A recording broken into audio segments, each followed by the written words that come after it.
Coming up on this episode of the Hitstreak. I've got to be able to have a conversation with everybody. That's great. And if we can get this divide of high school versus travel versus private sector out of it, is when players are truly going to be successful. Hi folks, Nick Hyder here, and I want to tell you about one membership and two lifelines. Smiles for Recovery has partnered with Dollars with the Heart to fuel a global endowment system, fighting hunger and restoring smiles through life-changing dental care. When you join, you're not just getting entertainment.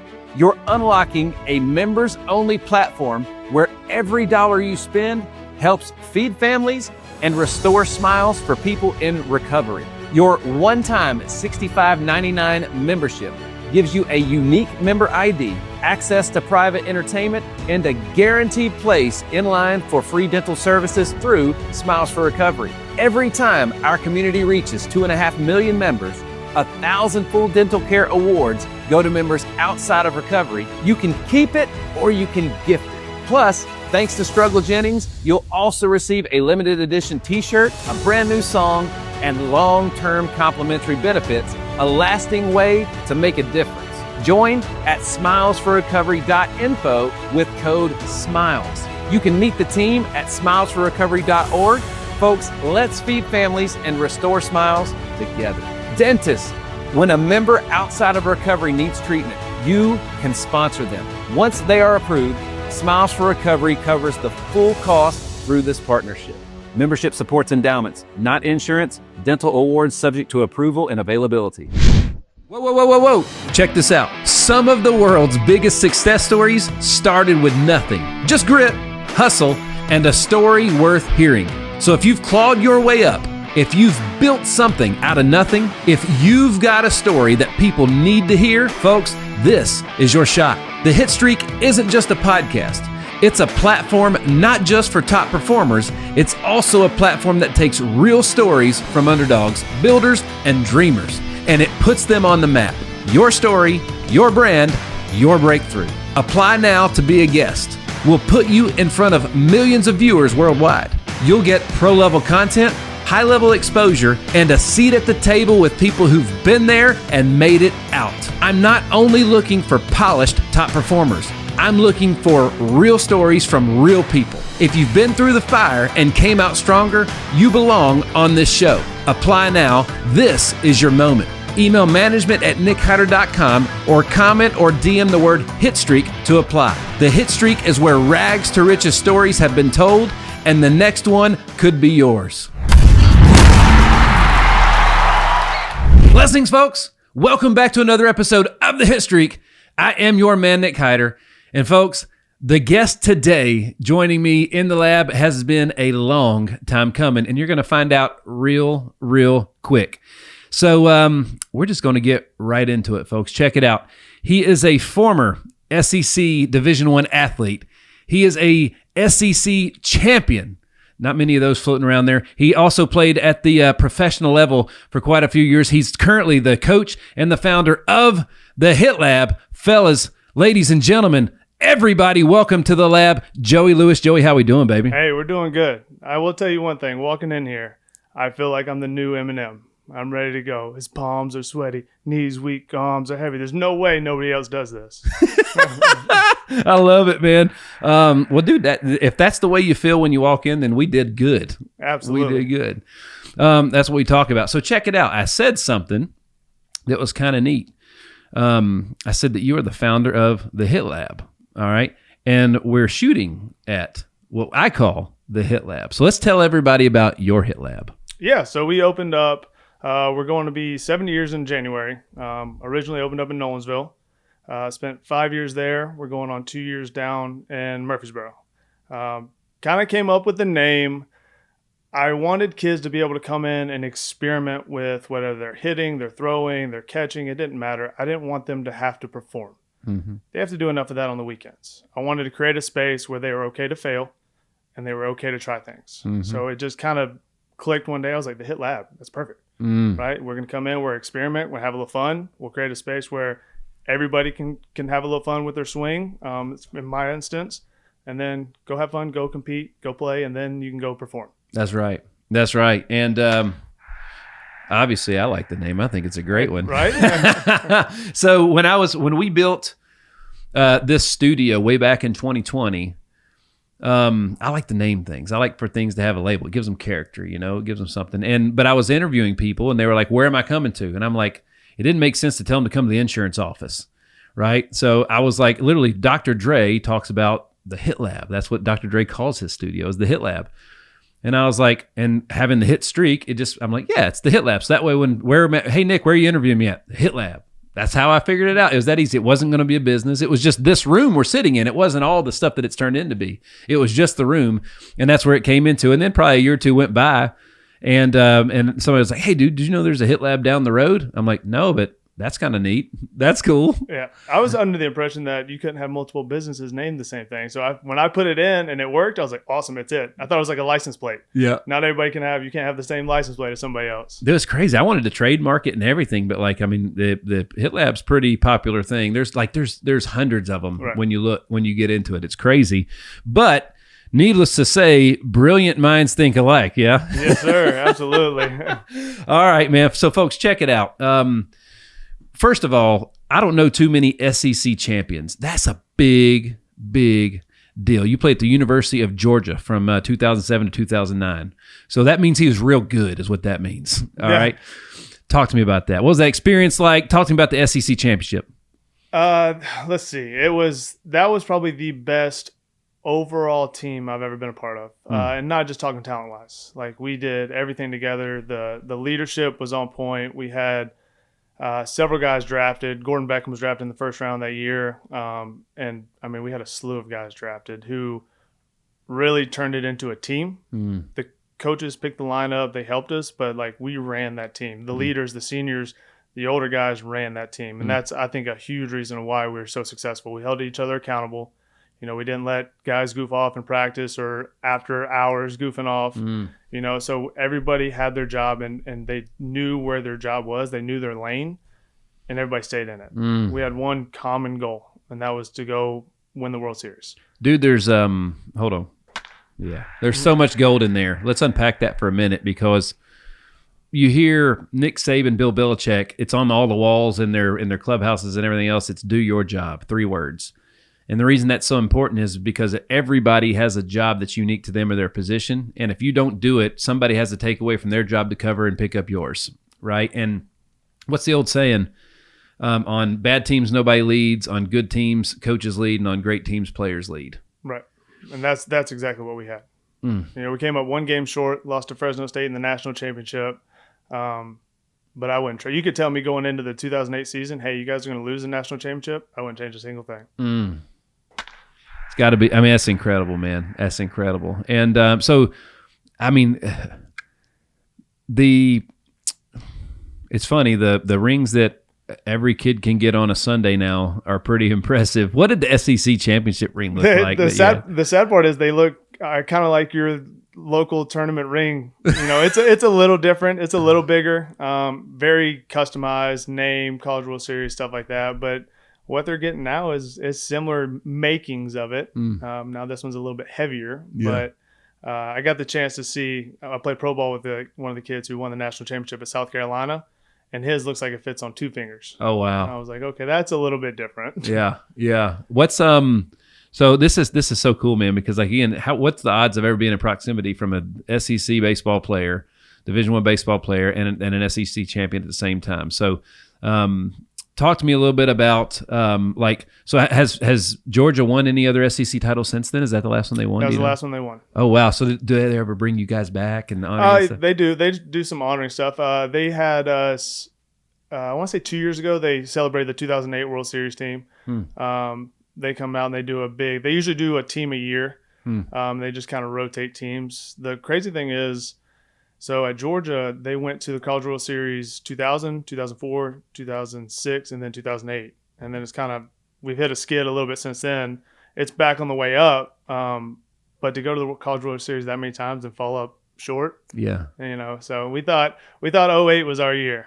Gotcha. I mean, it kind of was. Just it was just one other person's year, just a little bit more. The hardest part about losing the national championship is Fresno State was like the Cinderella story. Yeah. And then you had to watch them on the ESPYs after. So it's like we finally get over losing it, and then you turn on the TV and the whole team's on the ESPYs. At least, it's kind of like when you're the guy you're the hitter that breaks up the perfect game type thing. It goes both directions, Right. So it was a Cinderella story, and you were a part of that, a story that's going to live on forever. Even though you weren't on the winning side of it, you were there. You're in the story, which is just insane, man. I mentioned that you played 09 through 12 in pro ball. Well, it was probably pretty much a downgrade from playing in the SEC to minor league baseball at that time. Minor league baseball was pretty horrible back then. It was a lot different. I can tell you right now, walking in the clubhouse. So I played with the Kansas City Royals organization, signed in August, and then went straight out. I remember walking into the clubhouse for the first time, and it was like an old barn, concrete floors, metal lockers, and then the thing that caught me off guard the most was having translators. Yeah, I was walking in and you hear. I was expected to walk in and hear English, Spanish, but then we had a few from Japan. We had translators in there, and it was just like different voices and different languages. And I was like, what have I gotten myself into? Yeah. It was the culture shock then was pretty substantial. It was like, wow. Absolutely. And folks, fun fact, if you're watching with us today, well, I didn't know this, but this episode is brought to you by Dunkin' Donuts. We're both sipping on coffee over here. You guys feel free. We're sipping on iced coffees over here. So again, great minds think alike. The more I'm around this guy, the more I like him. You know what I mean? So all right. So SEC baseball, minor league baseball. So talk to me about your a little bit about your minor league career. For me, I tell this story a lot. I didn't quit playing baseball. I was finished. My last season, I chose to be done. I got tired of being broke. Is the biggest thing it was, and I think I was starting to come to the realization that it's a business, and I wasn't a businessman, not yet. And so I don't know. It just kind of the first couple of years, I was just happy to be there. Loved my teammates, loved every experience about it, but I was always broke. I was always coming home to nothing. And I don't know, something was just missing. And the last year that I was on a roster, I had been injured in the off season, and I pretty much milked the hell out of it to keep it from having going. And then just said, I'm done. I'm ready to move on to the next thing. How did you end on your own terms? Was it injury? How'd that play out? No, they told me I wasn't good enough anymore and I couldn't. They told me the same thing, kind of. They say, no, I'm sorry. They said the organization's going a different way. Yeah. A different route. But being truthful mentally, I was done. I struggled in pro ball with the mentality that we can go lose a ball game, but if I get 2 or 3 hits, it's a good day. Yeah. That's why I loved Georgia so much. I loved college baseball. I experienced pro ball. I met a lot of cool people, got to see a lot of the U.S., still keep in touch with a few guys, but yeah, I was so bought into the front of the jersey that going to pro ball where it's about the last name, it wasn't for me. Dude, yeah, you're spot on with that. And it's tell me about this. So the jump from high school to college is extremely big, especially if you're playing at the level you did, right? But the jump from college baseball to pro baseball is it's way bigger in my opinion than the high school to college. At least it was for me. The biggest thing was it's every day. Every day. Is every day. And the size of the guys is just what blew me away. Yeah, and coming from the SEC, I got exposed to a lot of that. Yeah. Your college experience of mine was totally different. Yeah. I think that might be the most kind of frustrating part of it was, I was struggling against guys that I hit in college, and it's that's looking back on it now, 10 years later, I can kind of say, well, I wasn't fully bought in. I had to make a position change to first, so I wasn't catching anymore. They moved me to first. I was already kind of getting lost in hitting stuff anyways. And then I had to go play first in a position I didn't want to play, and facing guys throwing 96, 97 on a Tuesday afternoon when it's, the kids' day and Yeah. SpongeBob is playing. It was hard for me to get fired up, Yeah. When I'm used to going to play Ole Miss at Friday night, Yep. so it was a big shock for me. And it was like you said, it was too much of a business. It was too much of me, I got to do this, I got to do that. I'm trying to get to the next level, not Yeah. let's go win the league. Hi, folks.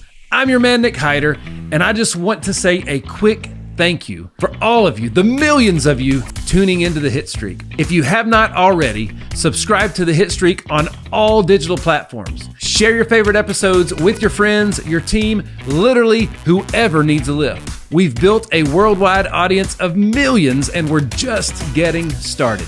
Every episode, we're breaking down the playbook of top performers so that you can get to that next level too. We're literally getting the information from the people that have it to the people that need it by bringing on guests that everybody knows and some that not everybody knows yet. So again, thank you for being a part of this movement. Keep listening, keep sharing, and keep leveling up with the Hitstreak. Never forget when, in college, it was you run everywhere. Everything's full speed, all you got. Coach, you got to go to the bathroom. Well, you better sprint. You better sprint. You better do jumping jacks while you're in the bathroom. You know what I mean? Like nonstop. My first professional strikeout, I sprinted back to the dugout, and I'll never forget it. First of all, I was like the leader in fines in kangaroo court. Yeah. In the beginning, I didn't know anything, but I sprinted back to the dugout, and my pitching coach, the great Todd Etler, ET, he met me at the top, and I don't think I'd be alive if it wasn't for ET, but he met me at the top of the step, and he said, "WTF are you doing?" I'm like, well, what do you mean? He goes, "Are you excited you struck out?" And I was like, "No." He was like, "Well, it sure looks like it." I was like, "Okay." So they told me, banged me for the $40 or whatever it was. And then he was like, "Dude, you get from the on deck circle to your teammate that's walking up to the box to get over it. You tell your teammate what you learned, and then you move on and face forward." I was like, "Okay, got it." No, I didn't know.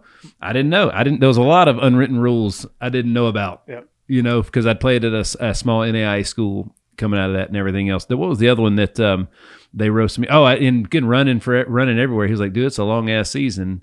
Learn to use it when you need it, because you will run out at some point. Every year you'll get older, and you will run out. That like the depth of the fuel in the tank gets smaller the older you get. It's a marathon. It's It's not a sprint. marathon." And I didn't get it until August, and then I got it. Yep. And it was like, I need a smaller bat. Absolutely. I start packing lighter on the road too, because I don't want to carry the suitcase. Dude, that's right. And you probably had great facilities in the SEC, and then in minor league ball, it's not always the case. You were telling some crazy stories before we started about how you lived out of a hotel. Tell them a little bit about that. Yeah. So my first year, Idaho Falls, rookie ball, so short season. I signed 1st of August and went straight out. Told y'all about the locker room. Well, on top of that, we have to stay at a hotel. The team puts us in this hotel, a mandatory stay. Can't stay off. You got to be in this hotel, and you have to move out on every road trip because they will then book the room. Mm-hmm. So not only do we have to live out of a suitcase both at home and on the road, when we come back, I get my check for my 2 weeks check for $214. So not only did they make us stay in the hotel, and we had to move in and out, we also got charged for it. Oh my gosh. Yeah, dude. And I was looking like, it's a completely different game now, but it's like, how can I eat decent Yeah. on $214 in 2 weeks? I got E.T., who I was talking about a minute ago, my third year, I guess. I was actually in the Frontier League in Florence, Kentucky for a minute, and that was where Todd was coming his first year of retirement. So I actually stayed with him and his now wife's home, thank God. But I never forget there was a McDonald's there, right off the exit, right next to the stadium, and the change I had in my cup holder was all I had. And so I was like 29-cent McDonald's cheeseburgers back in the day. Yeah. But I had a big old tub of crunchy peanut butter and a spoon, and I ate that for about a week, and that was all I had. Yep. Because we showed up for spring training there at that time. You didn't get paid during that time when I was there, and then you're on your own. I didn't have anything, and I was just eating peanut butter and McDonald's cheeseburgers. We would all go in and buy giant bags of rice and cook the rice. We had several guys from the Dominican and stuff, and they would bring their cookers. Yep. And so we would all go, especially on the road, we'd go into their room, they would cook. We'd pay $3 or $4 a person, and you could eat 4 or 5 tacos Yeah. and actually have some sort of decent meal. Y'all are way smarter than us. We did cut our hair in the clubhouse, but we didn't do it that way together. Mandatory. That's the only place you're going. That's The best fades in the game are coming from the clubhouse. See, Jensen's like, man, really? So the locker room, the clubhouse at a professional level is really just the barbershop. It's the barbershop. There was Tony Harden, who was actually picking on me on Instagram the other day. I had a back spasm, and I caught. And I don't remember where we were, but he was pitching. True story about Tony Harden. He threw a complete game, 1-hit shutout with nothing but fastballs, and he went 8 2/3, perfect game. Wow. And gave up In and out. a bloop, just fastballs. Yeah, I just held on old number one for 9 innings. But not long before that, I had a back spasm and I played anyways. So when I was going to throw, I just couldn't finish the throw, and I hit him right in the back.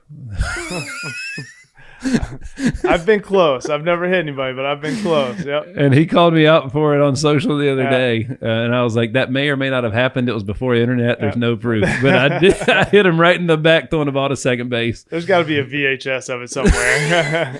There has, honestly, I would love to get footage. My son and my wife have never seen me play. They never saw me do that. That was such a huge part of my life, and there's like no footage. I have a little bit from college, but I mean, all those games were televised back then, and it's like they're somewhere. Somebody owns that footage, and it's massive. I would just love to see one game, just one. I will say the cool thing about losing the national championship is they replay it. So my daughter has actually seen me play.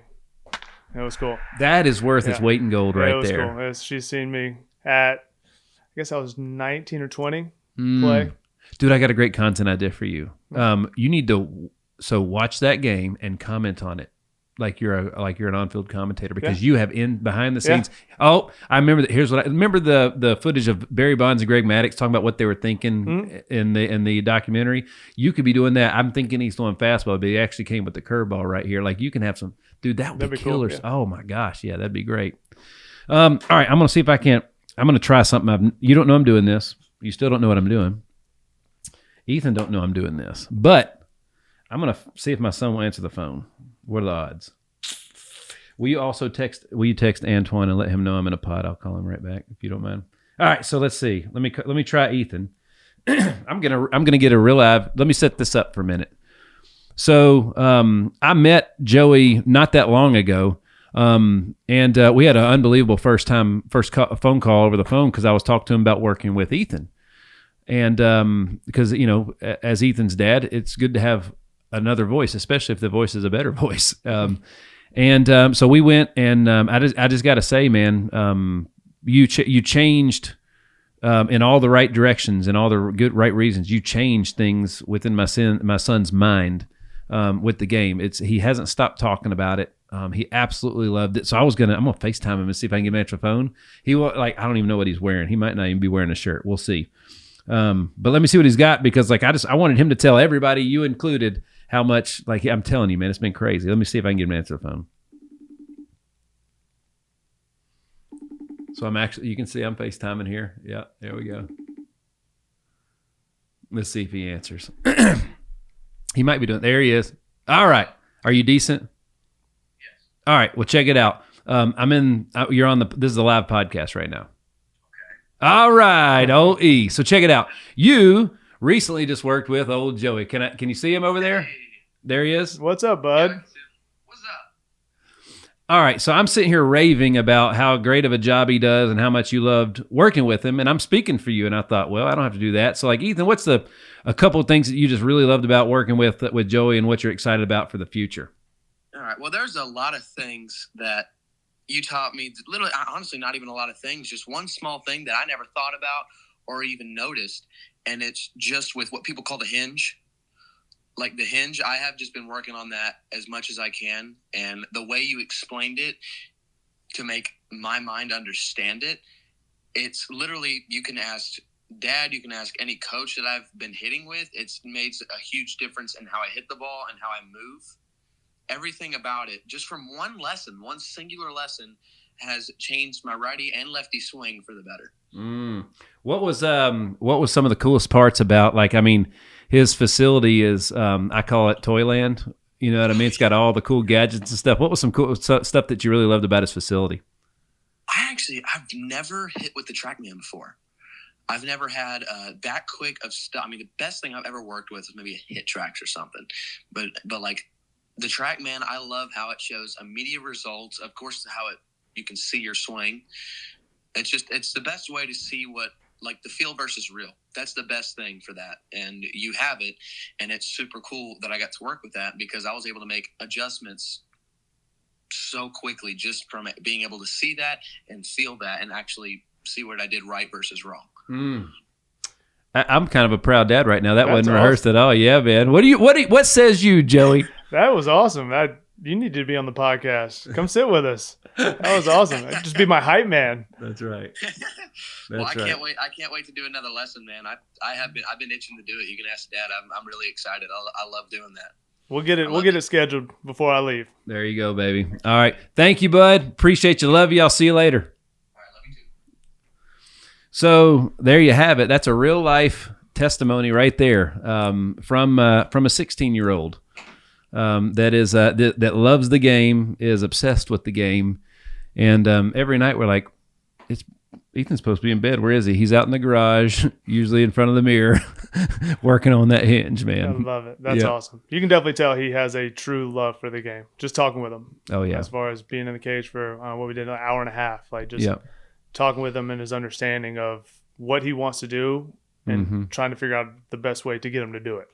As a guy that believes wholeheartedly in quality communication, we're probably the hardest people to please when it comes to stuff like this. And I mean, I put it to you this way: we showed up, didn't know a lot of what to expect, and we left. And my son was wanting to go home and hit more. You know what I mean? He's like, "Dad, we got to go do this. We got to go do more." So, Joey, I just I can't tell you how great of a job I think you do. How what we think of you and your passion and your expertise, but more importantly, your ability to communicate it to a young athlete. It's as good as I've ever seen, man. Truly. As far as talking with hitters, the best way to get them to make adjustments or a change, make it seem like it's their idea. See what I'm saying? That's all it is. And it doesn't matter the age. It could be an 8-year-old or it could be a big leaguer. Get them to talk through things, asking more questions instead of giving more answers. Yeah. And I kind of gave Ethan the background of why he's going to get 1,000 questions a day is let's go back to Idaho Falls, where YouTube hitting wasn't a thing. Instagram wasn't a thing. I was lost in my own swing and had no idea how to fix it. I didn't have a group around me, to help, because everybody's kind of out for their own.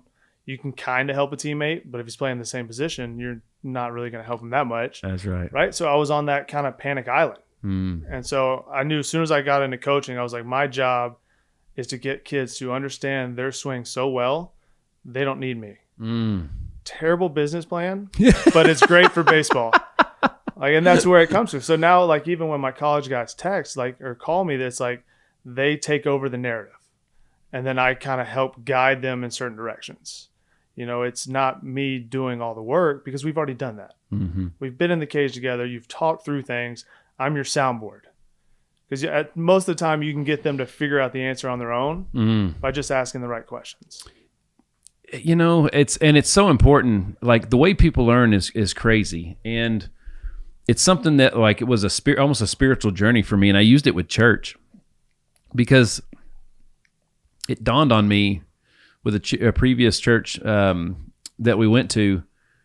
I looked around one day and I'm like, is anybody truly winning anywhere in life? Not that that's what church is for, but the point I'm making is it was hard for me.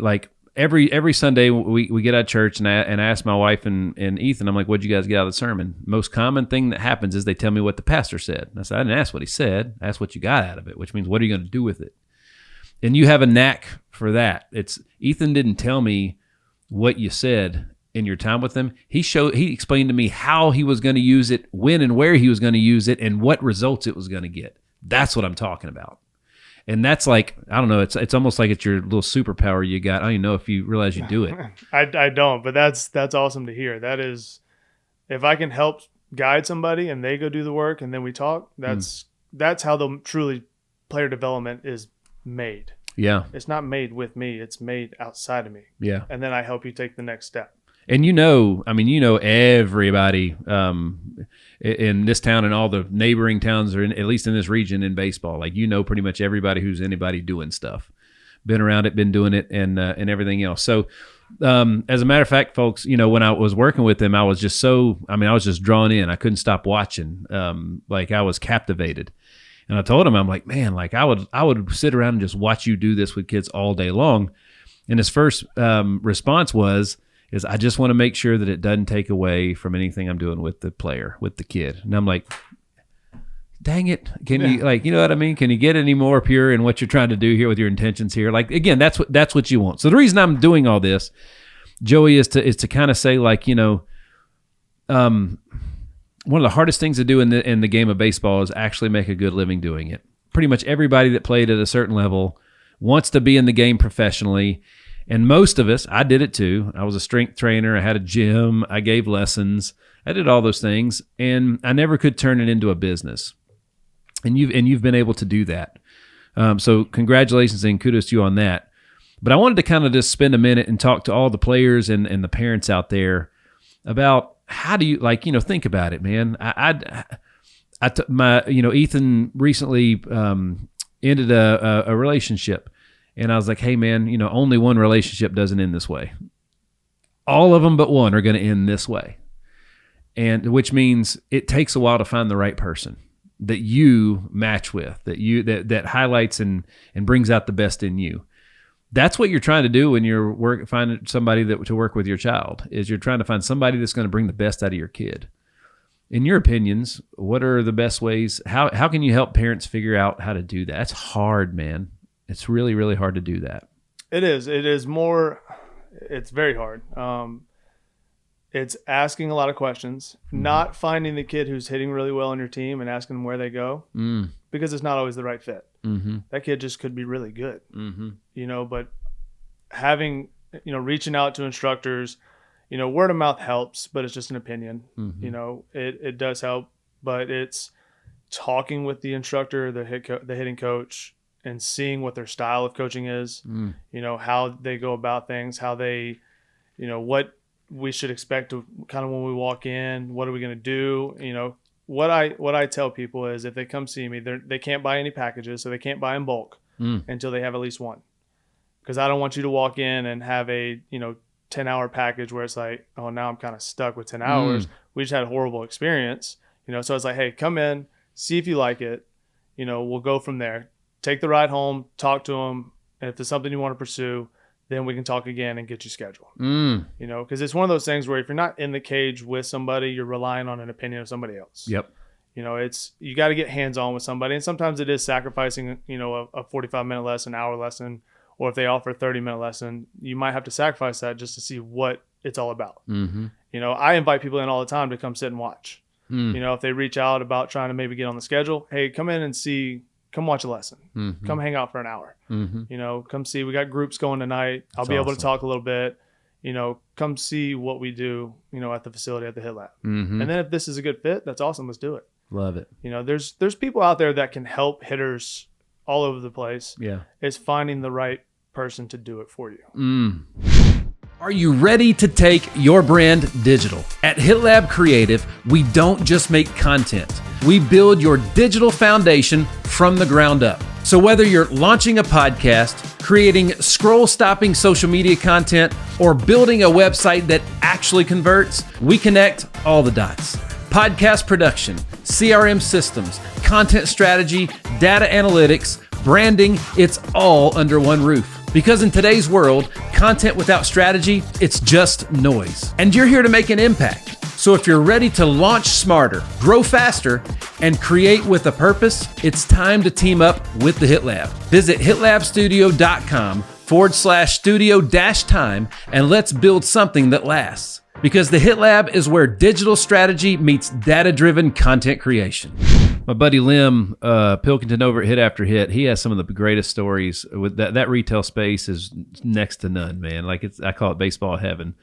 I worked there when I was in school. That was where I used to do all of my work when I was playing and everything else. And it's still where my son loves to go buy bats. It's like it's a family tradition to go do certain things at Hit After Hit every year. And Lim tells me some of the funniest stuff that he sees parents do. He's like, Nick, I saw a mom buy a bat the other day, and the kid never touched the bat. That she bought a bat for the kid.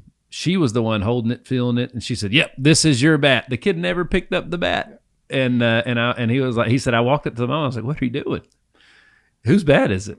Yeah, bats these days in general are absurd. The fact that there is a secondhand market now on Facebook for bats, it's nuts. It's absurd. It is absolutely absurd. And I promise you, we have kids who will collect them and just resell them. It's a good business, isn't it? It's like, where is baseball going when we're so worried about what we're swinging? We forget about the swing. There you go.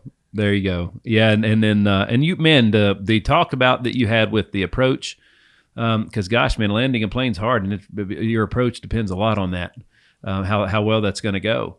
And the conversations you were having with Ethan about approach and stuff, it's stuff that like I've wanted to talk to him about, or I tried to talk to him about, and it didn't go as planned, or the message wasn't received. It's just communication is so important.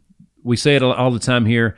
There's not one problem in the history of mankind where we look back and say that problem happened because everybody communicated too well.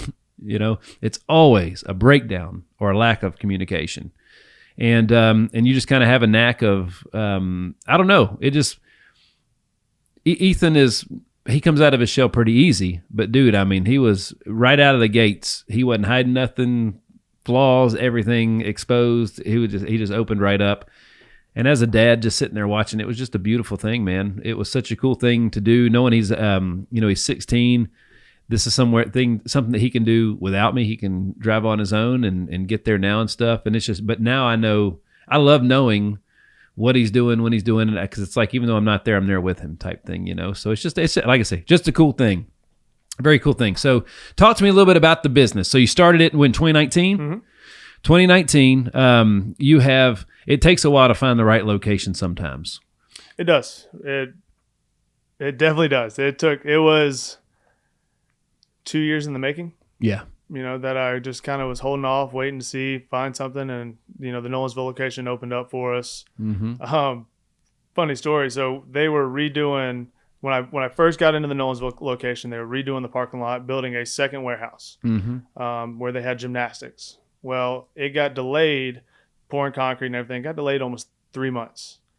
We opened up in January.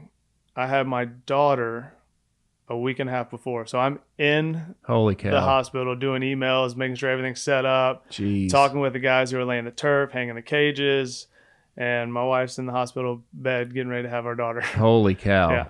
So Dude. That's how I knew. I was like, okay, I think I can do this for a while. Yeah. If I'm able to do that in the hospital room. Yeah. But yeah, so it was I really enjoyed that location. I knew it wasn't the end location. Yeah. It was so big, and we shared so much space with other businesses. That's actually what kind of pushed us down to Murfreesboro, is I wanted something like when you walk in the door, it's baseball or softball training. Dude, it's beautiful. It's a beautiful location. The whole campus is phenomenal. It is. There's a brand new build down there. All of our neighbors are awesome. We got a guy who works on my truck, so it's cool. Everybody down there, we do cookouts. One Friday a month on Fridays, where 4 businesses back there come down. They fire up the grill, and we all hang out. Man, it's I don't know what made me think of this right now, but you were talking about everybody grilling out, and I'm like, man, the Sounds do something every year where you can come out and take open hitting on the field and all that kind of stuff. It would be that Ethan had so Ethan loves blitzball, loves wiffle ball, plays those things all the time. And so, for years he's always been like, Dad, I think I can finally strike you out now, or with anything. So this past Saturday, he said, "Hey Dad, today's the day." And I'm like, crap. All right. So, I took the 3 hours it takes me to stretch and get loose now to go out there and do this. Where I'm still the champ, but he did get me a couple times, but I got him. But then the next day it was like, why did I do that? That was can't move. Yeah. So the reason where I'm going with all this is you've got the dads that are very, very involved, I guess. Have you ever thought, hey man, I tell you what, let me give you a lesson and let your kid watch one time, And let's see if that change. Yeah, I'm sure there's probably the helicopter dads, the smother dads that the lesson's more for them than it is for the kid. Maybe. I have had several, let's call them heart-to-heart conversations with parents. Yeah. And don't count the moms out of the equation either. There's some moms that, and I kind of explain why we call it the hit lab. Like it's, he's 13. It's okay for him to have a bad day. That's when they walk in. I ask them, how you feeling? How was school? Nothing to do with hitting, because you can kind of pick up a lot on how they walk in the door. Yeah. Is this a day that I can challenge him? He's kind of feeling himself, or is this a day where he needs a hug? Dang. That's good. And so it's when they feel the pressure or they hear the sighs or stuff like that when they miss, that's when I can step in and go, hey, like, that's fine. That was actually a good swing. You just didn't hit the ball. I don't see umpires. I don't see teams. When nobody's keeping score, this is where we're going to learn. Yeah. If you never swing and miss in here, you're not going to learn. That's right. Those are the mistakes that I want to create. And I'm going to get in here and challenge you a little bit so you can understand what mistakes you're making, because these are probably going to be ones that you make on the field. And then you can make the adjustment. Wow. So it's when they feel the added pressure, it prolongs the development as far as being able to make a change immediately, because they're worried too much now about the result. Yeah. I got to hit this ball good because I can hear mom or dad in the background sighing or, whatever it may be. But it's more conversations than anything. A lot of them don't realize that they're actually doing it. It's like the body language that you're teaching your kid to always be upright and ready to roll, and he's a billboard, he's an advertisement. Well, you're doing the opposite now. Wow. He sees this now. Yeah. And it's a lot of them, you just tell them, it's like, and it never happens again.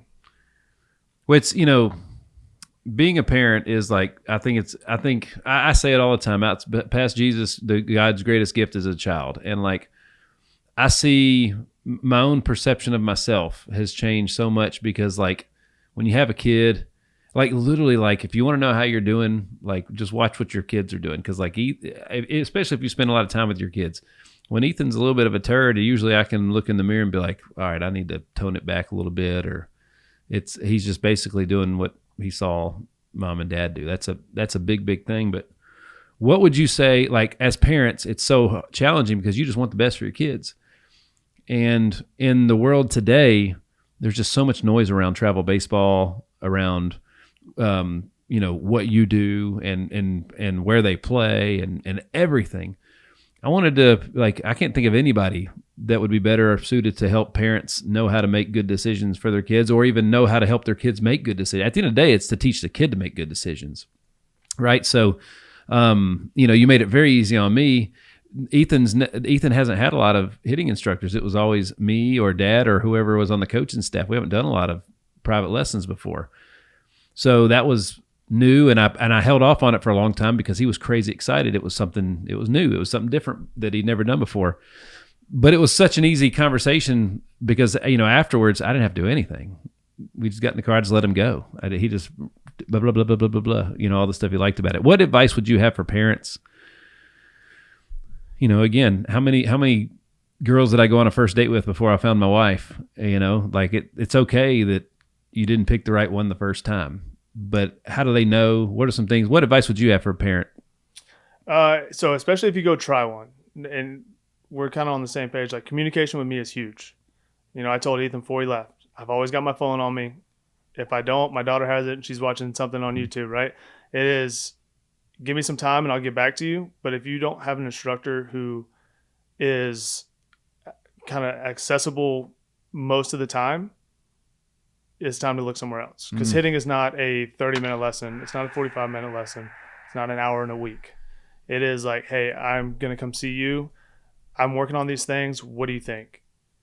And they should be able to get back to you. It drives my wife crazy, but I'm on my phone all the time. Yeah. And it's responding to guys because I don't want them to be on that island.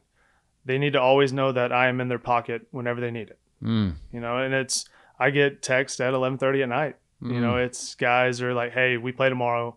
I did this in the game. What do you think? And it's like, hey, they got an 8 a.m. game down at Lake Point. It's like, I've got to be able to get back to them before they start, so they can walk into the game, not guaranteeing success, but I can guarantee they're going to be more confident talking with somebody than if they didn't. Are you ready to transform your business and unlock new revenue streams? At Processing First, we empower our partners with cutting-edge payment solutions and unparalleled support. We're more than just a one-size-fits-all payment processor. We're relationship-driven. By leveraging our extensive network of banking partners, we match you with the ideal bank to ensure that you receive the most competitive rates and deliver an exceptional experience for both you and your customers. Join a network that values transparency, efficiency, and growth. With our state-of-the-art POS systems and competitive processing rates, you can offer your clients the best in payment technology while boosting your own profitability. Why choose Processing First? Innovative solutions. Stay ahead with our advanced payment processing tools. Dedicated support. Our team is here to assist you every step of the way. Lucrative opportunities. Enhance your income by providing top-tier services to your clients. Don't settle for less. Partner with Processing First and take your business to the next level. Visit processingfirst.com to learn more and join our growing community of successful partners. I have a suggestion. Because you have a community at the end of the day.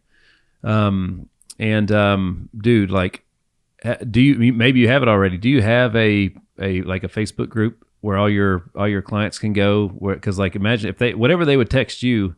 We use Slack when we had a couple hundred insurance agents at a time. Like, I wanted to hear from them how they were doing, but a lot of times a teammate or somebody else could answer the question quicker than I could, and they might even answer it better. And so, but that was also how I knew what the community was talking about, how they were feeling. Like, I learned a lot through that, but I also got answers and feedback quicker. What about a little Facebook group where all your active clients can go in and they can share stuff and cheer each other on or help each other out? And we don't have anything like that. The thing as close as we have is like the guys who are in the groups. They're in a group chat and they can post some stuff. I've got to kind of monitor that because it'll get out of hand real quick. But we've used it before where guys will communicate as far as like they faced a pitcher, last week. I've got somebody else, another athlete who's facing them this week. Mm-hmm. So we try and build a community where it's like they can get some scouting report stuff where it's like, hey, this is what he did against us. That he did this, a lot, and they actually pay attention to the game a lot more than coaches think. At least in my experience, that they were able to help each other out because they'll go and they'll see and they won't have any kind of scouting report until after the first at bat. Mm-hmm. So it's like, hey, if I can help get you a little bit more information, I'll reach out to a couple guys and see what you're doing. Y'all need to take over this group text. Mm-hmm. I will not lead it, but I will give you some information that I can find out. I'm a part of it, but this needs to be player driven. Yep.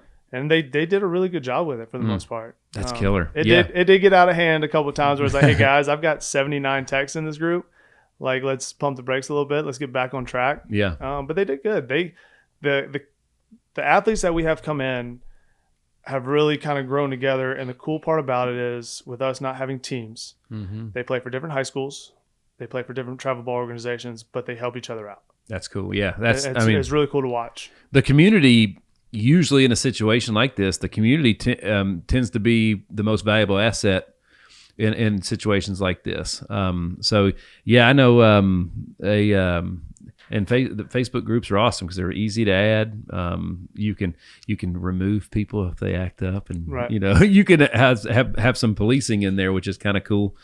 All right, so let me ask you this. So what you do is usually to complement or supplement what they're doing at their school, on their school team or their summer or fall team. So let's talk about,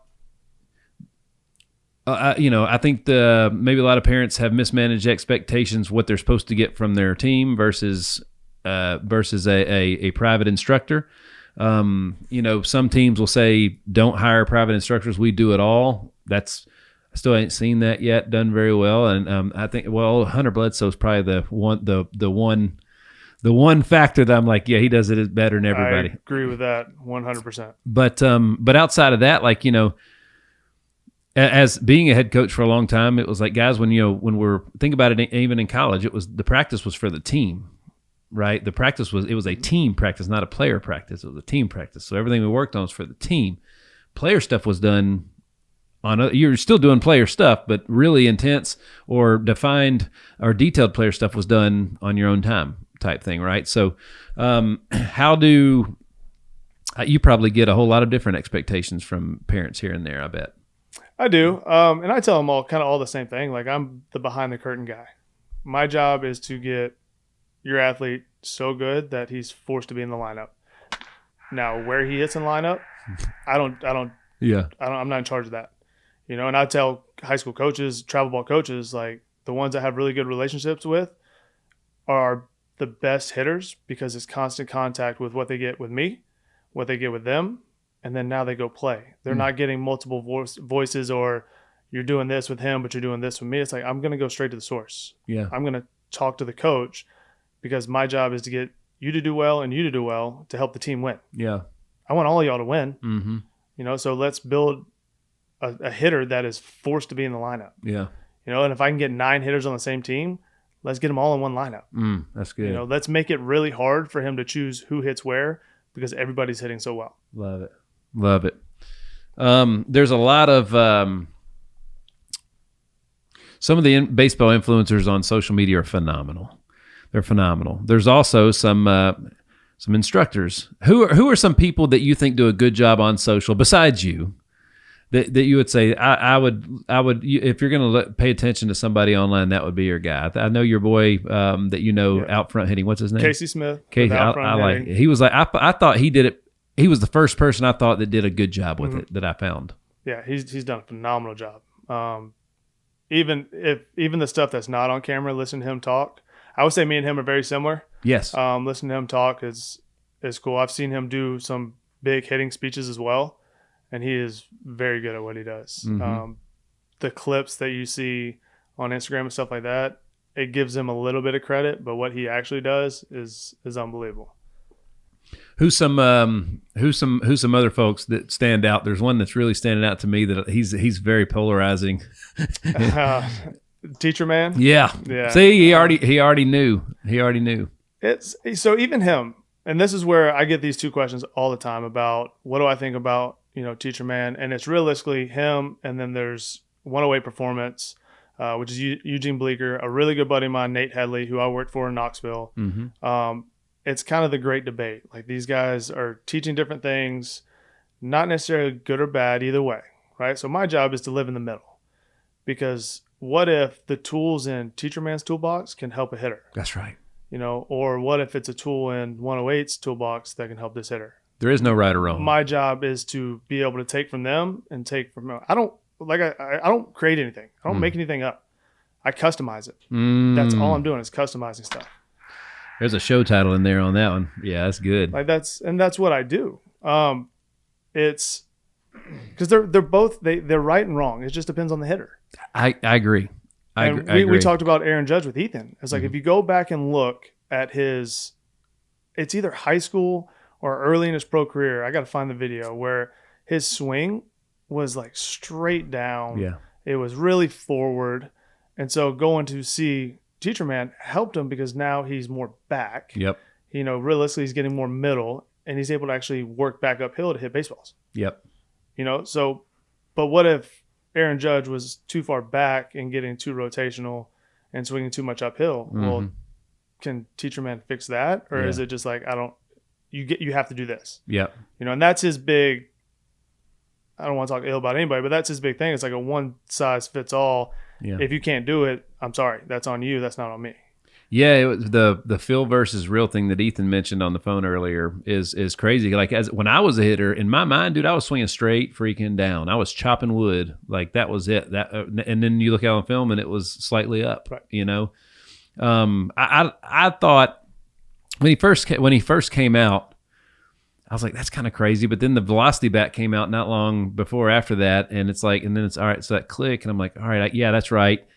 Every once in a while, I'd hit a ball, and I'm like, why can't I do that all the time? It would just go like twice as far as all the other balls, and it was just because the separation between top and bottom, hips and shoulders, and all those things, just the timing. It was all a timing thing on when things were released kinetically from the ground up, and we didn't get any of that stuff back then. But we in the early 2000s, late 90s, there was a tool called Right View Pro that was in the big leagues. It was big leaguers that had it, and my dad was able to get a license for it, and that's what he gave all his lessons on. And they called things like bat lag, which is basically what Teacher Man is talking about connection. Well, you want to be connected to your hips. Like, it didn't truly make sense what I saw all those years though, until I saw it from a different, until when Teacher Man said something, I thought, okay, so like technically this move is one thing, but I'm like, he's just telling people to get connected and get on plane, and now you're just rotating through. So I mean, like, and again, one of the players on Ethan's team, he that's what he focuses on. Great hitter, dude. His swing's awesome. Like, you know what I mean? So like what I was trying to do and what they were trying to do, you just got to figure out what your brain's saying and what's actually happening is two different things. And you just got to figure out what language they speak. 100%. The closer you can get feeling real together, that's where the magic happens. That's right. So I'm wanting to make sure, Joey, that while we're with our time together, because again, as a parent, it's just, there's so much noise, there's so much racket. The game of travel baseball, it's so competitive. Knowing that, like, I mean, literally, like you talked about in the beginning when you said I figured out I wasn't good enough. Well, the same pitching coach ET we keep talking about, he told me one time, he's like, Nick, do you know why the minor leagues exist? I'm like, no, why? He said, so the future big leaguers will have somebody to play against. And I was like, did he just tell me that I'm not a future big? Pretty much. I was like, damn, well, which one am I? But that brought great realization to a serious life circumstance. This was my job, right? This was my career. Awesome. As we're going through this, I'm like, I just want to make sure that you, like, the person that pays you is not the player. It's usually the parent. So the parent has to have some buy-in, and a lot of times, whether it's good or bad, they're the ones that choose where the player goes. I don't know if the player always gets to choose where they get to go. And a lot of times it's where, everybody from the school team goes there, so that's where you'll go too. That happens a lot. Talk to me about, there's one crucial reason that you should not choose an instructor, and that starts with a C and it ends with convenience. That 100%. Talk to me about that. I get the aspect of it being a parent, like you want to go somewhere that is easy accessible. What I tell, and I told my wife about it because I work nonstop, is like, I was taught a long time ago that the best ability is availability. And so if somebody is traveling in, I will make room and I will make time for them. It's because it's not easy, even coming from Nolensville to Murfreesboro. Yeah. It's not always easy, but you will, if you find a product that you like, you got to stick with it. Mm-hmm. Getting reps is not a thing. Going to somebody for reps is not a thing. You're wasting time, wasting money. You have to have somebody who will articulate a game plan for you, tell you where we need to go, and tell you how we're going to get there. And if that's over the phone, call them. Doesn't always have to be in a cage. Text them, send them video. And then when you can get in the cage with them, get in the cage with them. I don't expect people, because we have a couple that come up from like Huntsville. I don't expect them to come up from Huntsville, on a Tuesday at 7:30 at night. Now they're not getting back till, midnight, 11:30. But I need to be available with them through my phone, through video. That way, when they come back, it's not the first lesson all over again. That's awesome. Because that's the same thing as going to get reps. Now you're just wasting your money because we're doing lesson one over and over and over. Yeah. Like, we've got to be able to build on this. Yep. It's like having a dietitian. Yep. I'm going to come see you for a checkup. We'll keep in touch throughout the week, see if we're progressing the way we need to. We'll come back in. We'll set new goals. Yeah. I'll send you back out. You'll do your stuff. Come back in. Let's set new goals. That's good. I feel like you're the first stop. You are, and while we're at it, you the Hit Lab does hitting and pitching, right? You have an awesome pitching guy. What's his name? Austin Kaplan. So you got hitting and pitching. A lot of times, and then there's strength trainers out there, right? Which I think phenomenal. Ethan, Aaron Hines. That's who. Awesome guy. Ethan loves working with him. Premier Performance Training out in with the mayor of fitness in Williamson County. We call him. Just a great dude. But I feel like, a lot of times you might be telling a player, this is, here's what you need to be doing with your body, but they're not physically strong enough to do it. And that's where I feel like you're the first stop on the journey to finding out. But I think you got to go to you first before you go to the strength trainer. How do you feel about that? Either way, realistically, okay. my job is to talk to whoever their strength coach is and be like, hey, Okay. this is what I see in the box. This is Got what it. he's not able to do. You know, he's unable to hold the ground or whatever it may be. Yeah. My job is like, hey, not overstepping, but, you know, he has no stability in his lower half. Mm. You know, so I stay in my lane that way and let them handle it. Now, if it's something that isn't being handled in the weight room, I've got stuff I can do to help Okay. hitting wise. But it comes down to communication. Like, this Yeah. is not a one-man show. This is, think about when you go to the doctor, how many people you see, right? That's a great example. Yeah. That's what it is. Like, you go see, and everybody has to communicate. Imagine if they just didn't talk to each other. You know, as a guy that's seen thousands and thousands and thousands of insurance claims, I think that they need to get better. Like, It's bad. Yeah, it's a lot of Yeah. problems, man. You know, It's bad. So our job and even with Aaron's, like, we're the private sector. Yeah. Like, we're behind the curtain. Go win at your high school, go win in college, go win where you travel. Like, but for that to happen, for you to be successful, I've got to be able to talk to everybody. Yeah. The player, the parent, the strength coach, the on-field coach, whoever it may be. I've got to be able to have a conversation with everybody. That's great. And if we can get this divide of high school versus travel versus private sector out of it, is when players are truly going to be successful. Wow. That's right. The good players are always going to be good, Mhm. but the guys who are in the middle, Mhm. those are the guys who need the most attention Yeah. from everybody around them. That's great. Because if not, they're just working hard. That's right. That's right. It's not a work ethic thing. It's a communication thing. And it's not a communication thing with a 16-year-old. Yeah. I won't blame a 16-year-old. Who's talking around him? Hey, pardon this quick interruption, but it's a good one. You're listening to this ad right now, which means someone else could be listening to your ad in this exact spot. That's right. If you've got a business, a brand, a product, a podcast, or even just a message you want people to hear, you should be advertising right here on the Hitstreak. This is the moment, the placement, the audience, and you're already hearing how powerful it is. So don't just listen to ads, run one. Go to nickhyder.com/contact-me or click the link in the show notes to get started. Let's put your brand in the spotlight right where it belongs. The fact that communication is kind of like the foundation that you build everything up from, that's I mean, everybody wants to know what your greatness is or your magic pill. That's it. Because it's just information is worthless if you don't know how to use it and apply it, right? Right. So it's phenomenal. So let's talk a little bit about the Hit Lab, what it's like working with you. You can work with individuals, you work with small groups. Do you do team stuff too? We just added some team stuff. So I do the normal one-on-one, 45 minutes an hour. I do small group stuff. I won't go over 3. I feel like it gets a little too slow. If I do 4, it's because of games, emergency type stuff, where it's 4 guys that have been together before and they know how to kind of keep it moving. I just started working with the Dirtbags program out in Lebanon. Oh, yeah. I'm overseeing the 13s to 18s, the player development side on the hitting side. So this is a kind of branching out for me, is going as a kind of hitting coordinator where I'm working with the team, but more importantly, I'm working with the coaches. So we have it set up where I'll go on site twice a month. We'll have a big Zoom call the Thursday before I go on to see what happened over the weekend, what they're seeing as a team, and then what they're seeing individually. This as a team, we're struggling doing this. So now I have Friday to build their full game plan for each team. And then as we continue to go, it'll get a little bit more, the clusters will get a little smaller, we'll get a little bit more individualized. Yeah. So when January comes around or February comes around and they're ready to go play school ball, they have exactly what they need. Their full program's kind of laid out for them as an individual. They go to their team practice and then they can have their individual practice on their own. They don't need me. What are so there's 12 months in a year, all right?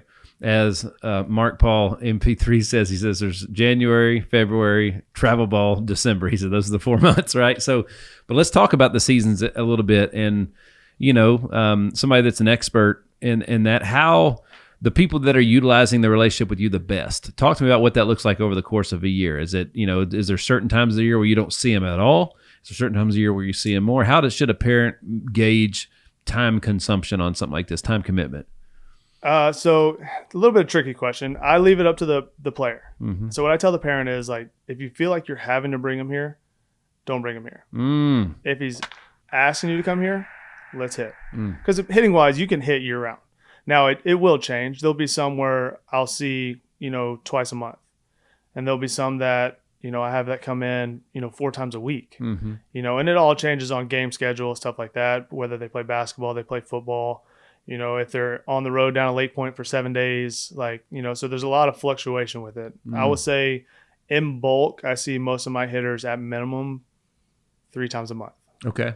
But That's on top good. of that, the text thread picks up, Yeah. That's right. so it's like our communication is year round. Yeah. Whether it's, hey, how'd y'all do Friday night? Did y'all win? It just keeping that open conversation. They don't feel like, you don't have to talk hitting. Yeah. They don't feel like when they come in for the week that it's a panic session, that they have to get this done. It's relaxed, it's controlled, so it's not as much seeing them in person year round. I need to be able to talk to you year round. Absolutely. And it doesn't have to be every day. It needs to be like we have this constant conversation, this constant dialogue going. So you feel okay at 11 o'clock at night, you're hitting off the tee, sending me a video. Mm. So I would say in general, 3 is the minimum I see most of my guys. Love it. There's a lot of opinions about, in season and how that works like, and I'm like, man, like definitely preparing for the season is great, but then like when things are going good, being able to unpack why, and then when you are struggling, you're seeing the person that you worked with in the off season. It just seems like it's a faster way to keep things on track, to build up that consistency, just that relationship for feedback. I understand why in the summertime, if you're playing 30 days a month, Right. It might be hard to get out there and talk with you and talk with your instructor or whatever. But like, man, it's for me. Having access to those people in season was massive. Absolutely. I tell all of our guys, I train them in the off season to build the relationship for in season. Mm. If I could just teach in season or just coach in season, I would do it. Mm-hmm. I love approach. I love game planning. That's the side I miss in baseball that I don't get full access to anymore. Just being on the private side with no teams. I miss that side. Hey, we're going down Friday. We got, a lefty throwing 96. Mm-hmm. It's like, all right, how can we plan for it? Mm. What do I need to do today and tomorrow? And then pregame. Mm. That is I love that part of it. Mm. But I can't get that part if I don't have your trust October, November, December. That's right. That's right.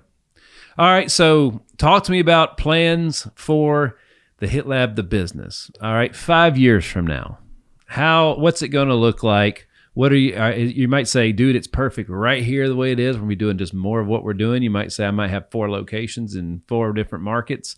I might have a staff of 20. Like, what do you think? Where do you think it's going? What are you working towards? I want satellite spots in different cities, multiple cities. I would like to have another one around here, closer to Nashville. Yeah. Another satellite. And then I'm trying to talk my buddy into opening one down in South Georgia. He worked for me for a few years before moving back home. He's got a little one, so he's hesitant to do it just yet, but having multiple Hit Lab facilities would be kind of where I want to see it going. If anybody is listening and interested in partnering up and having a Hit Lab satellite location, what's the best way that they might contact you for that? They can call me, they can email, they can on Instagram, the Hit Lab LLC, Facebook. I'll answer all of them. So check it out. We are hanging out with Joey Lewis today. TheHitLabTN.com is where you find him online, and at the Hit Lab LLC on socials. DMs there and everything else. Joey, you have an email address you want to give out for anybody that wants one? Yeah. So it's Joey at the Hit Lab, TN like Tennessee.com. Love it. Hit Lab. Let me see if I can write this. HitLabTN.com. Got it. That's perfect. So as we get to the end of this episode here, Joey, is there anything else that we should have covered that we hadn't yet? Any final thoughts? Anything else that it's as we're recording today, it's mid-September. It's the fall season. When this one comes out in a month or so, it's going to be. We're in the holiday season. We're in the fall season's wrapping up. We're in the off season. It's a busy time for you. It is. We are getting into that part where it's 6-7 days a week. Yeah, man. So, but it's fun. I enjoy it. You got the place dialed in. What would be? I don't know, what's something you're excited about for this off season? And as this sucker comes out, folks, again, there's only 24 hours in a day. I would say spots are a little limited. They are, yes. Currently wait list as far as based on availability right now. Congratulations. Thank you. It's been fun. It's trying to find a way to get more guys in, and trying to be accessible to everybody. Yeah. That's been tough. Having a wait list is, I think, cool to say, but I wish I could work with everybody. So is there, I would say that there's a big movement in hybrid and homeschool, homeschools here. So like Ethan's baseball team, his school team gets to practice in like the morning when most kids are in class, which is pretty awesome. That's probably, you probably have, for those homeschool athletes out there and those hybrid, you probably got some availability for them right now. There's definitely time before 2:00. There you go. So I am pretty much fully available for 2 p.m. That's what I'm talking about. And then, as far as availability groups, so you work with individuals, small groups, and teams, right? So do you have, there's individual and groups before 2 p.m., but there's a wait list for everything else. Is that what I'm hearing? That's correct. Yep. That's awesome, dude. That's fantastic. And then tell me a little bit about the pitching stuff you guys got going on out there. It's a pretty awesome setup, and I know that that's something that Ethan's excited he wants to do some of that too at some point. It is. Austin's doing a really good job with it. He is a full program, so it's not your typical come on the mound, throw, and leave. It is, you're going to get a full strength and conditioning program. So it's pretty much high school and up. Mm-hmm. You'll get a full strength and conditioning program, a full mobility program, a full throwing program, and then you'll come in once or twice a week. Love it. And so you get everything through him. He runs it the same way. He has his text, and he sends out all of his programs. You come in for your checkup. You send video of your lifts, send video of your throwing to make sure everything's good, and then you can come in and train with him. Love it. And you can through the website hitlabtn.com, yep. They can access all that stuff, right? Yes, sir. With Joey, again, needless to say, I'm definitely a fan. It was incredibly impressive watching you work with my son, my athlete. My wife feels like she was there because he gave such great detail on all the stuff that you guys went over, man. So that's awesome. Yeah, dude, as a dad, all I can say is thank you for just giving a shit. Yeah, absolutely. I enjoy doing it. And he's a student of the game. You can tell. He watches it, he eats it, lives it. Yeah. And that made it really easy. Yeah. That was an easy session. And it's hard as a businessman when you want to help people out. The business has needs, your family has needs, just like the customer has needs. There's 3 buckets of needs that need filling. And the only times I've ever been in trouble with business is when I put everybody else's needs above the business or above mine. And I know that that's a good way to live, but you have to. If my business is out of business, I can't help nobody. Right. If it's not there, so it's got to be of a certain health, and the healthier the business gets, the more we can do, the more charity we can do, the more service we can provide. So it's just watching you operate. It's so important for you to deliver for the athletes that this is a total compliment. The business takes a back seat to the athlete for sure. As a guy that thinks, man, that guy could help a lot of people and wants to give back. I want to see that. I want to see that happen. So I'm looking forward to what the future has. I'm looking forward to being able to do some stuff with you. I'm looking forward to being able to help get the word out, help out. Your content's going to be really good. It's going to be fun to watch. I'm excited for it, and appreciate you having me on. This has been awesome. My first time in a studio. So I've done some podcasts before, just kind of over the computer with pods in, but this is cool. This is first class. This is the way you do it, right? Yes, absolutely. Yeah, and just for what it's worth, I was telling you before, we got a new space being built out. It's going to open in sometime in January that we're on pace for right now, which is exciting. So where we're at now, it's beautiful. I'm grateful for it. It's impressive. It's 5 years old. Wait till you see what's coming down the road here. That's gonna be awesome. What I'm saying? Absolutely. I've seen the plans. So yeah, it's gonna baby. be nice. Well, Joey, is there, like I say, is there anything else, man? Just great job. Thank you for everything. I mean, literally 60 players have reached the college level that's been working with you in just a few short years. I mean, literally, it's like 12 or more a year. 5 players playing professionally right now. 16 baseball and softball hitters on active collegiate rosters as we sit today. You work with softball as well, right? Yes, Same sir. thing. So baseball, softball, the Hit Lab in good old Murfreesboro, Tennessee. Joey, any final thoughts, man? I'm waiting on my one-word question. Your one-word question. The question that you gave me as you left the facility. Yep. What is one word? Yeah. So all right. So that we're gonna do it. We can do that one today. That's perfect. So what's the one-word problem in the marketplace you've solved better than everybody else? Perspective. Perspective. And you do that with that good old word that starts with the C we've been talking about all day long, right? Communication. Absolutely. Perspective. I love that. I sat on it for all weekend, going back and forth. My man. I had a couple, and I was like, I just don't think that's it.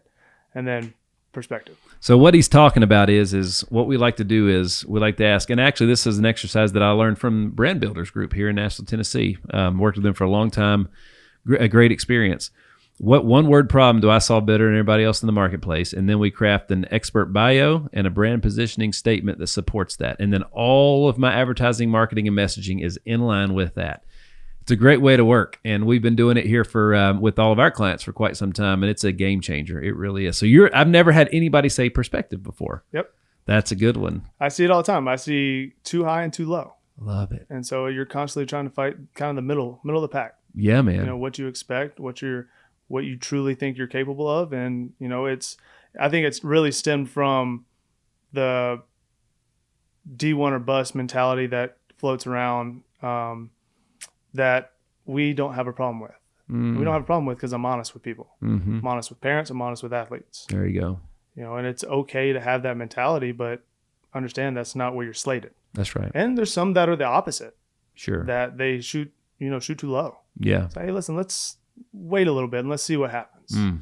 You know, let's see what this year brings.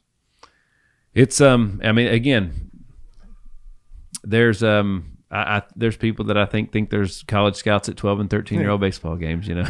Yep. I've seen pocket radars out. I have seen it. It's unbelievable. Yeah. Well, Joey, congratulations on everything. Perspective. I like that. I can't wait to unpack that. Finding the right health plan can feel overwhelming, but it doesn't have to be. Backed by over 12 years of experience and more than 20 national and local awards, Team Hyder is here to help you navigate your options and choose a plan that fits your family's needs and your budget. So whether you're looking for individual coverage, family plans, or even Medicare options, Team Hyder brings expert guidance with heart. Visit teamhyder.com today to schedule your consultation and get the coverage that you deserve. Congratulations on everything. We're big fans. Everybody at the Hyder household loves old Joey Lewis. I can tell you that. Well, thank you guys. I appreciate it. So once again, folks, former NCAA Division I athlete, former SEC champion, former professional baseball player, coach and founder at the Hit Lab, my man Joey Lewis. Catch him online at thehitlabtn.com and on social at thehitlabllc. Joey, and you can also email him if you have questions or inquiries, joey at thehitlabtn.com. Dude, thank you so much for your time today, baby. Hey, thank you all for having me. It's been fun. Folks, thanks so much for tuning in to another episode of the Hit Streak. I am your man, Nick Hyder. God bless.